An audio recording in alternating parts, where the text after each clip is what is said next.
Bon, je vous dis tout ça, mais il faut pas que ça vous empêche de faire des bébés, hein.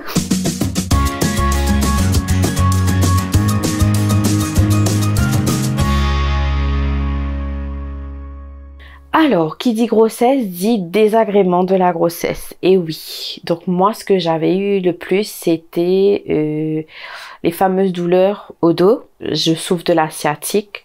Et le souci, c'est que le soir, c'était terrible. Arrivé le 3e trimestre, on n'a plus de position pour dormir. On se met dans une position, c'est pas la bonne. On se remet dans une autre position, c'est pas la bonne. Donc moi, ce qui m'a aidé, c'est le coussin de grossesse. C'était mon meilleur ami, donc mon mari me l'avait acheté, je me souviens, au tout début. Je ne trouvais pas trop son utilité, mais croyez-moi, arrivé le 2e trimestre, on ne peut pas s'en passer. Donc je vous le recommande. Aussi les brûlures d'estomac. Ça, c'était vraiment mon cauchemar.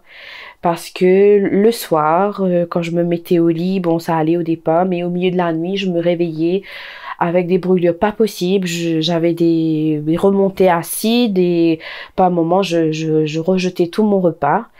Et ça, vraiment, c'était pas agréable. Donc, ce qui m'aidait, c'était un antiacide que m'avait prescrit mon médecin. Et je vous l'avoue, il était dans ma table de chevet et je le prenais et je buvais à même la bouteille. Tellement que ça me fatiguait. Et ensuite, à la fin de ma grossesse, ce qui m'a beaucoup fatiguée, c'est la constipation. C'est pas glamour. Mais oui, les constipations me fatiguaient énormément. Ça devenait de plus en plus difficile. Malgré tout l'eau que je buvais, malgré tous les fibres que je mangeais.